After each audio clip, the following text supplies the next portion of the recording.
오늘 말씀은 이 성령의 선물들에 대해서 쉽게 말하면 그냥 성령님의 은사인데 영어 성경에는 spiritual gifts라고 되어 있어요. 영적인 은사. 이 영적인 은사에 대해서 성경은 도대체 뭐라고 말씀하시는가? 말씀으로 찾아보고 살펴보고 정확히 깨닫고 믿음으로 세워지는 시간 되기 원합니다. 성령님의 선물들에 관해서 먼저 이해하려면 먼저 고린도전서 우리 지금 본문은 13장인데 12장을 읽고 14장을 읽고 그 다음에 13장을 읽으면 그 뜻을 알 수 있게 됩니다. 특히 논란이 계속 되어 오고 있는 방언의 은사에 대해서 성경은 뭐라고 말씀하시는지 오늘 이 시간 정확한 이해를 갖는 시간이 되기를 바랍니다. 여러분, 성령의 선물들, 성령의 은사, spiritual gifts라고 하는 것은 성경 말씀에 찾아보면은 약 20개 정도 됩니다. 우리가 찾아본 것만 성경에서 말씀하시고 나타난 것만 한 20개 정도 되는데요. 고린도전서 12장 8, 9, 10절과 28절 그리고 로마서 12장 5절로 13절 그리고 에베소서 4장 8절에서 12절에 이렇게 말씀을 쭉 분석을 해보면은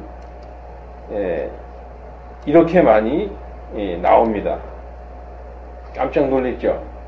성령의 은사가 뭐 방언의 은사, 뭐 치유의 은사, 뭐 예언의 은사 이 정도 있는 게 아니라 일단 고린도전서 12장 8절로 10절에는 이렇게 9종류의 동일한 성령님께서 지혜의 말씀을, 어떤 사람에게는 지혜의 말씀을, 어떤 사람에게는 지식의 말씀을, 어떤 사람에게는 믿음을, 여러분 믿음도 은사라는 거예요. 우리 다 믿잖아요. 근데 이 믿음이 성령님의 선물이다. 이렇게 말씀하고 있어요.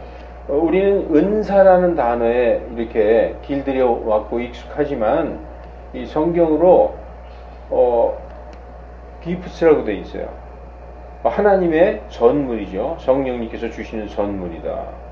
그리고 동일한 성령님에 의해서 병고침, 이게 이제 치유의 은사 뭐 이렇게 말하는데 병고침, 그리고 동일한 은사에 의해서 기적을 행하는 것, 그리고 대언, 우리 개역 성경에는 이제 예언이라고 되어 있는데 이 prophecy는 예언이라는 의미는 다니엘서나 요한계시록을 빼고는 미래에 일어날 그런 계시적인 일을 빼고는 거의 다 대언이라고 해석을 해야지 맞습니다.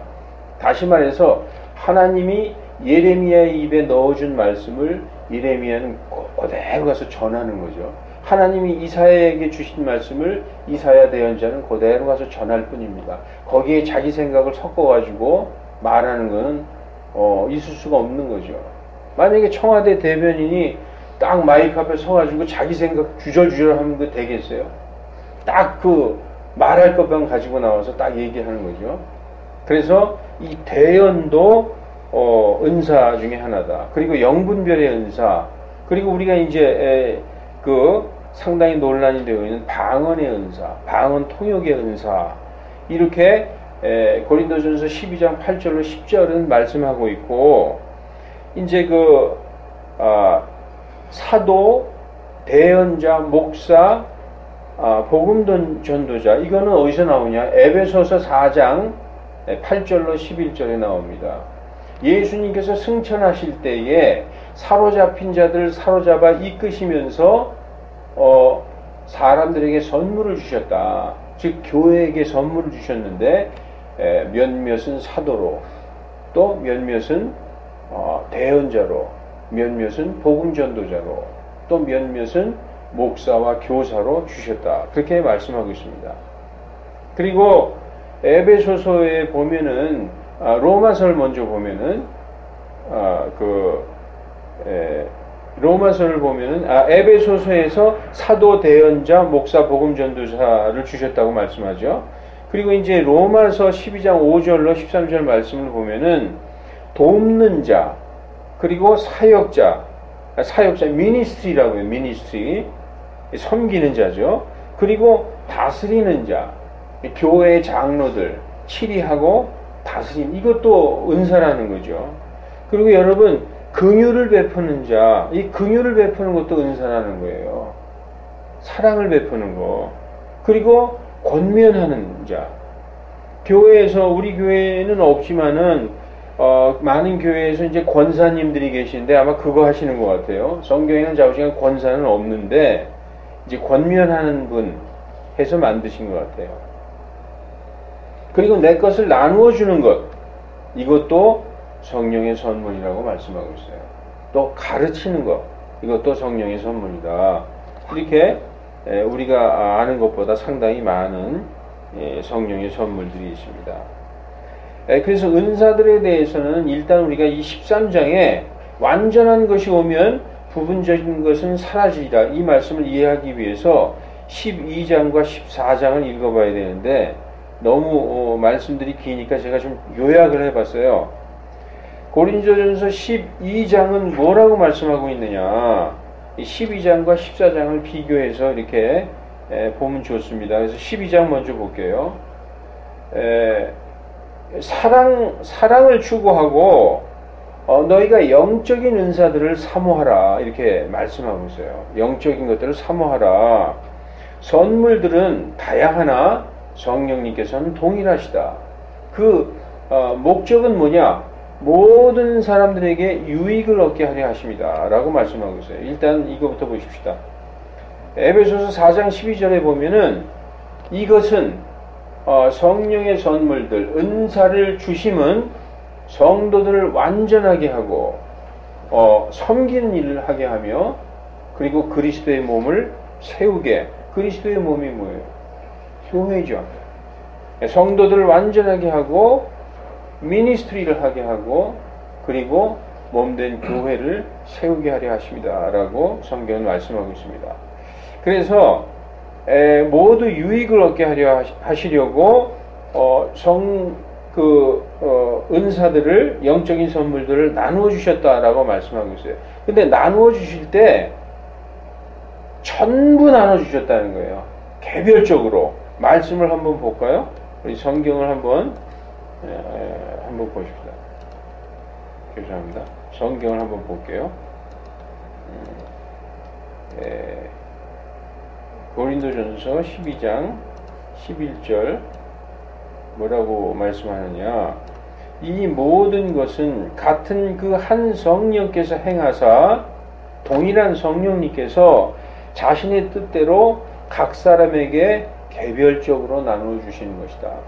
그러니까 우리 예수님 믿고 구원받은 사람에게는 개별적으로 다 동일한 은사는 아니겠지만 아까 그 20가지 중에서 그 성령님의 자신의 뜻대로 개별적으로 나누어 주신다라고 말씀하고 있는 것입니다. 그래서 뜻대로 개별적으로 나누어 주시는 것이다. 그리고 모두가 한 성령 안으로, 우리가 침례를 받아서 한 성령 안으로 들어왔다 라고 말씀하고 있고, 모두가 한 성령에 의해서 마시게 되어 한 성령 안으로 들어왔다, 이렇게 말씀하고 있어요.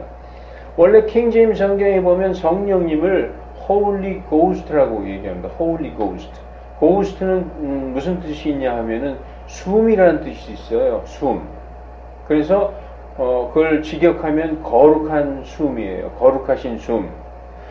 창세기 2장 7절에 하나님께서 땅의 흙으로 사람을 빚으시고 그 콧구멍에 생명의 숨을 불어넣으셨다. 그 숨이 바로 Holy Ghost, 거룩한 숨이라는 거죠. 그래서 모두 우리가 한 성령에 의해서 침례를 받아 한 성령 안으로 들어왔고, 한 성령에 의하여 마시게 되어 한 성령 안으로 들어왔다고 성경은 말씀하고 있습니다.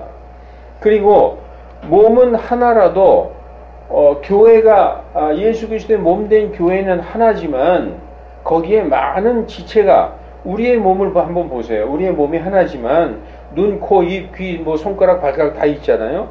몸은 하나라도 많은 지체가 있듯이 그리스도의 몸이 하나라도 많은 지체가 있다. 성도들을 얘기하는 거죠. 지체가 많아도 바로 한 몸이다.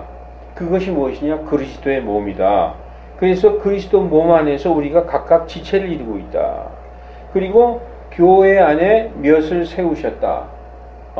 얼마는 사도로, 얼마는 대언자로, 얼마는 목사와 교사로, 또 복음 전도자로 세우셨다. 너희는 가장 좋은 성령의 선물들을 사모하라. 그리고 이것으로 인하여 더욱 뛰어난 길을 보여라. 이렇게 말씀하고 있는 것입니다. 그러면 14장은 이 14장이 좀 어려워요. 성령의 선물을 사모하되 영적인 것을 사모하되 특히 대언을 하려고 하라. 그렇게 말씀하고 있어요. 그리고 이어서 지금 14장은요. 대언과 방언을 계속 비교해 가면서 말씀하고 있어요. 너희가 성령 영적인 것을 사모하되 대언을 사모하라. 그러면서 방언은 하나님께 사람에게 말하는 것이 아니라 하나님께 말하는 것이다. 그러므로 아무도 이해하지 못하는 것인데 이것은 그가 영 안에서 신비들을 말하기 때문이다 라고 얘기하고 있어요. 그런데 이제 개역 성경을 보면은 뭐라고 되어 있느냐 하면은 이렇게 되어 있습니다. 킹 제임스 성경에서 알지 못하는 언어로 말하는 자는 왜 알지 못하는 언어라고 얘기했냐면은 영어 성경에 보면 unknown tongue이라고 되어 있어요. unknown tongue. 알지 못하는 언어로 말하는 자는 사람에게 말하는 것이 아니라 하나님에게 말하나니 아무도 그의 말을 이해하지 못한다. 그가 영 안에서 신비들을 말하고 있다. 말하느니라 이렇게 얘기하고 있어요. 근데 개역 성경에서는 그 영으로 비밀을 말함이니라 이렇게 말씀하고 있죠. 이렇게 말하면은 이제부터 오해가 시작되는 것입니다. 어떤 사람이 방언을 할 때 영으로 비밀한 것을 하나님에게 말하는 것으로 깨닫게 되는 거죠. 그런데 지금 이 문맥은 그가 말하는 것이 도무지 알지 못하는 것을 말하고 있다는 거예요. 여기서 미스테리라는 것은 자기도 모르고 아무도 모르는 것을 중얼거리게 되고 있다는 것이죠. 지금 그렇게 말씀하고 있는 것입니다. 그래서 이어지는 말에 보면은 이 말씀을 이해하기 위해서 그러면 영으로 방언하는 사람이 지금 하나님에게 그 비밀을 말하는 것이 아니라 자기도 모르고 아무도 모르는 말을 하고 있다는 것을 13절과 14절, 15절이 지금 말씀하고 있어요. 그러므로 알지 못하는 언어로 말하는 자는, 즉 방언으로 말하는 자는 통역할 수 있도록 기도할지니.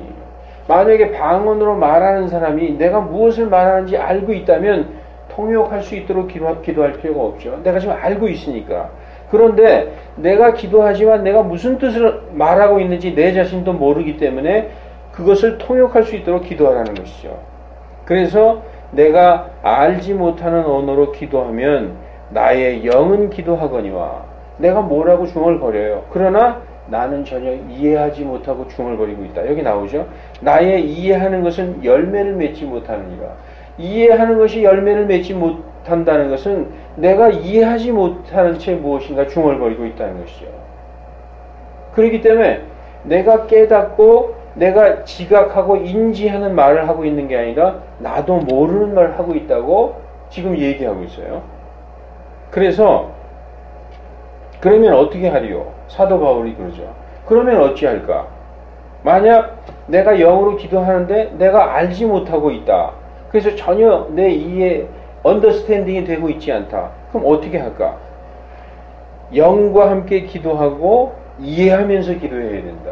영으로 기도하지만 이해하면서 기도하고 영으로 찬양하지만 이해하면서 찬양하리라. 이렇게 말씀하고 있는 겁니다. 그래서 영 안에서 그가 신비를 말하는 것이다. 그리고 또 이제 14장에서는 영 얘기하다가 또 대언 얘기를 해요.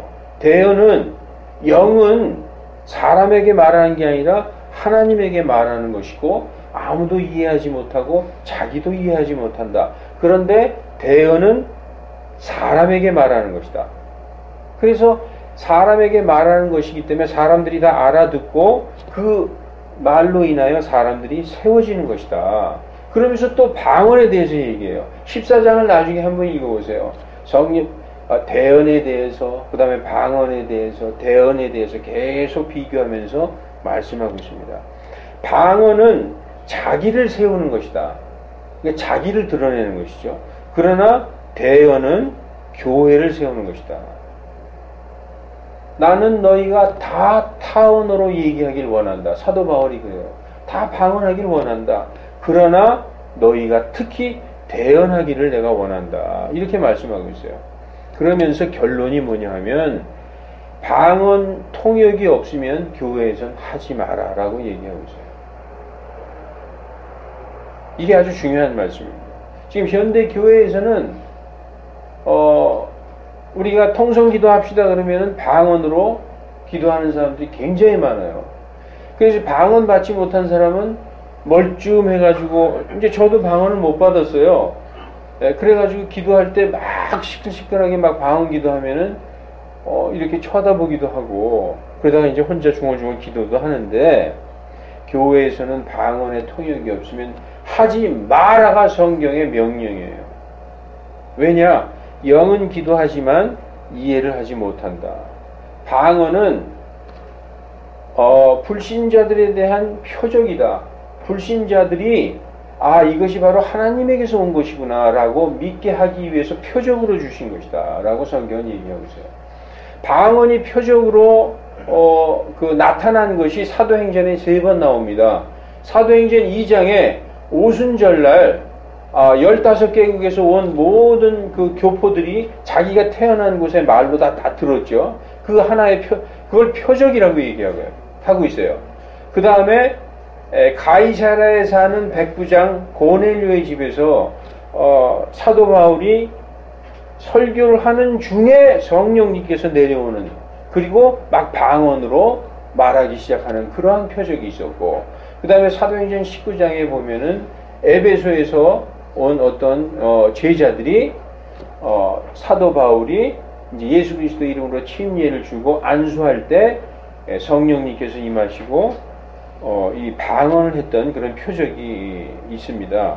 그래서 방언은 불신자들에게 이게 하나님께서 주시는 것이다 하는 그 표적을 나타내기 위해서 주시는 것이고, 대언은 믿고 구원받은 성도들을 세우기 위한 표적이다라고 14장은 말씀하고 있는 것입니다. 14장은 어떻게 끝나느냐? 질서 있게 해라. 모든 것을 남을 세우기 위해서 해라. 이 하나님께서 은사를 주신 목적은 아까도 우리가 봤죠. 에베소서 4장 12절 봤듯이 교회를 세우고 성도를 완전케 하기 위해서 주신 것이다. 그렇게 말씀하고 있습니다. 그래서 12장과 14장을 읽어보고 13장을 읽어보면은 오늘 이제 본문이 있는 말씀이죠. 너희가 사람의 언어로 말을 하고 천사의 언어로 말을 할지라도 너희 안에 사랑이 없으면 아무것도 아니다. 성경에 이렇게 써 있어요. nothing이라고. 그리고 너희가 재산을 팔아서 가난한 자를 먹이고 내 몸을 불살라서 누구를 도와줄지라도 거기에 사랑이 없다면 아무 유익이 없다. 그러면서 사랑은 오래 참고 사랑은 친절하고 사랑은 시기하지 않으며 이렇게 쫙 나옵니다. 그래서 사랑은 없어지지 아니하되, 오늘 본문 말씀이죠. 사랑은 결코 없어지지 아니하되 대언도 끝나고 지식도 사라지고 방언도 그친다 라고 말씀하고 있어요. 그래서 완전한 것이 오면 부분적인 것은 없어지리라. 어른이 되어서는, 내가 어렸을 때는 생각하는 것이 아이 같고, 그리고 이해하는 것이 아이 같고 말하는 것이 아이 같았으나 어른이 되어서는 아이의 일들을 버렸다라고 말씀하고 있어요. 그래서 지금은 거울로 희미하게 보나 그때는 뭡니까? then 그 완전한 것이 오면은 얼굴을 마주보는 것처럼 알게 되리라. 믿음, 소망, 사랑 이 셋은 항상 있으나 사랑이 제일 크다. 이렇게 해서 12장, 14장, 13장을 우리가 간략하게 비교해 봤어요. 그러므로 성경은요, 모든 성도들에게 누구든지 개별적으로 성령의 선물 은사를 주셨다라고 말씀하고 있어요. 그래서 여기 있는 우리는 어떠한 선물이든지 하나님께서 구원받은 성도에게 주신 것입니다. 믿음의 은사를 주셨든지 아니면 주방에서 설거지를 하는 거 이거 돕는 거예요. 미니스트리 하는 거예요. 그 은사를 주신 겁니다. 또 누가 가르친다 그러면 가르치는 은사를 주시는 것이고 준다. 아까 우리 은사 중에서 주는 것도 나오죠. 주는 것도 은사라는 거죠. 긍휼을 베푸는 것도 은사라는 것입니다. 이렇게 다 나누어 주셨다고 말씀하고 있는 것입니다. 그런데 현 시대에서는 지금 이 시대에서는 은사는 이것만 은사인 줄 알아요. 아까 말씀드렸듯이 뭐 치유의 은사, 방언의 은사, 그리고 예언의 은사 이것만 대표적으로 은사인 줄 알죠. 왜냐? 사람들에게 인정받고 방언한다 그러면 구원받았다, 성령 받았다 다 그러잖아요. 어느 교회에 가면 방언 못 받았다? 그럼 구원 못 받았다고 얘기해요. 성령 못 받았다고 얘기하죠. 그래서 사람들에게 인정받고 또 사람들에게 높임을 받고 예언해봐요. 내가 만약에 예언을 한다, 대언을 한다. 점쟁이한테 가듯이 와가지고 복채놓고 물어보잖아요. 그러면 뭐 어떻게 해라. 얼마 전에 작년인가요? 한국을 뒤집어 놨던 여자가 하나 있었어요. 홍혜선이라고. 무슨 뭐 전쟁 난다고 그래가지고 사람들이 막 외국으로 피신하고 그런 일도 있었어요. 그 여자가 끝까지 공항에서 인터뷰할 때까지도 계속 거짓말을 하는 걸 어저께 유튜브로 봤는데, 자기가 샬라샬라 몇 마디 하고 자기가 하나님이 뭐라 그랬다, 또 샬라샬라 한 다음에 하나님이 뭐라 그랬다, 계속 그야말로 방언하고 통역하면서 계속 거짓말을 이렇게 하더라고요. 이제 이게 왜냐? 대우받고 높임을 받거든요. 그리고 내가 치유의 은사를 받았다. 손만 얹으면 누구를 치료한다 그러면은 전국 투어하게 돼 있어요. 그리고 미국에서도 부르고 아주 유명한 사람이 되죠. 그래서 이제 그러한 것들만 은사인 줄 아는 시대가 된 것은 이것이 사람들에게 인기가 많고 많은 사람을 끌어들일 수 있어요. 그리고 결국은 돈 버는 수단이 되기 때문에 그러한 것들을 많이 하고 있습니다.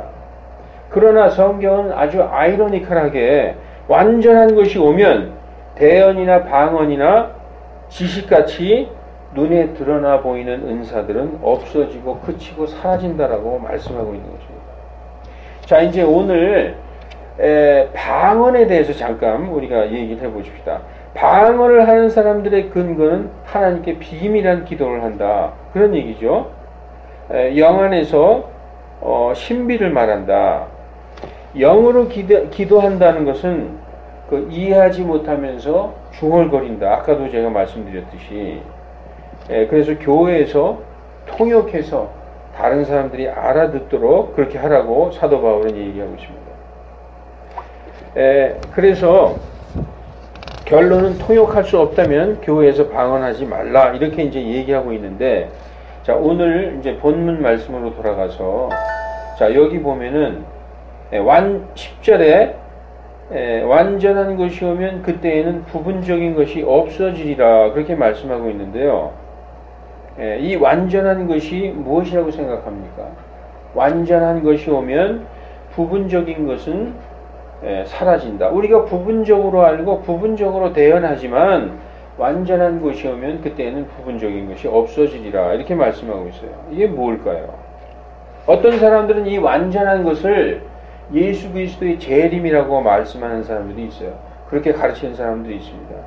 왜냐하면은 그때에는 얼굴을 마주 대하며 보며, 이런 말씀이 이제 고린도전서 3장 12절에 보면 그때에는 우리가 얼굴을 마주 대하며 볼 것이다. 그러니까 예수님이 오시면은 얼굴을 마주 대하여 볼 것이다. 이제 이런 말씀이 있기 때문에 여기 한번 보실까요?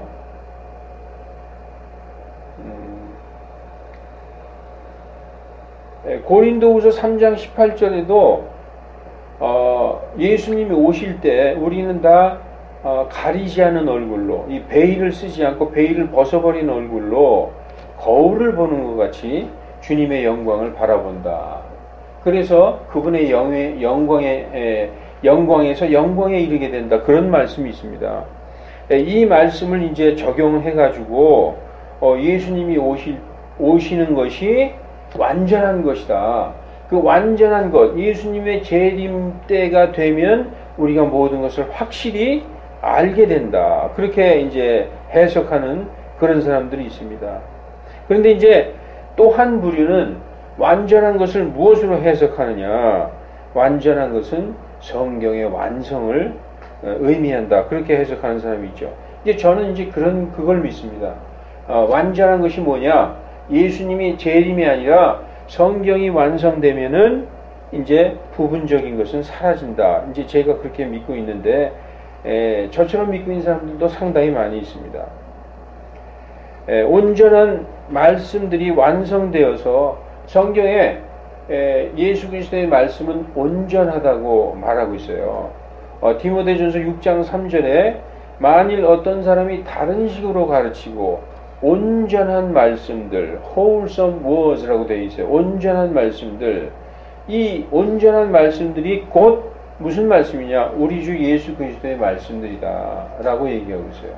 이 온전한 말씀들이 이제 이 고린도전서가 쓰여질 때는 AD 55년, 56년경이거든요. 로마서는 한 AD 57년경이고 성경은 약 AD 98년경에 요한계시록을 끝으로 이제 완성이 되어 있는데, 이렇게 완전한 것이 오면은 이제 이 부분적인 것, 그러한 것들이 사라지리라라고 오늘 본문 말씀에서 말씀하고 있는 것입니다.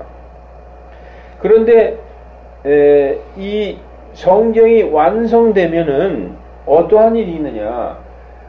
방언이라든지 어떤 대언이라든지 이러한 성경의 능력과 기적들이 성경으로 다 녹아 들어가서 성경 자체가 능력이 된다. 그래서 우리가 하나님의 말씀을 능력으로 생각하는 것입니다.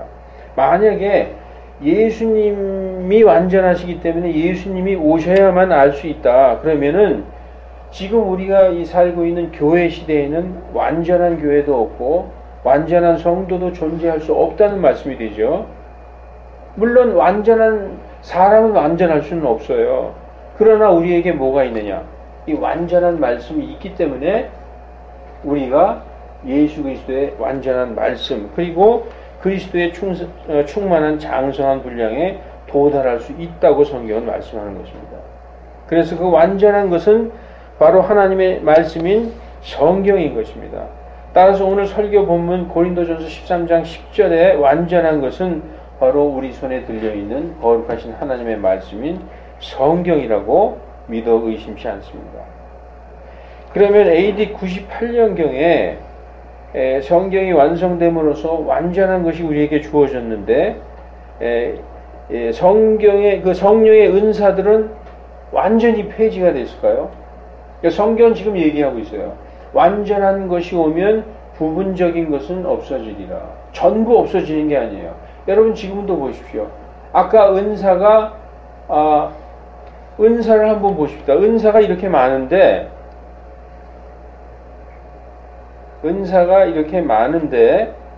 지혜의 말씀 있잖아요. 지금 믿음이 있어요. 그리고 영 분별하는 거 지금 있습니다. 그리고 지금 목사 교사도 있고 돕는 거, 사역하는 거, 다스리는 거, 이거 다 있어요. 그러니까 완전한 것이 오면은 전부 없어지는 게 아니라 부분적으로 없어진다고 성경은 말씀하고 있어요. 어떤 것들이 없어지나? 아까 우리가 읽은 말씀처럼 지식이 없어지고, 그리고 방언이 없어지고,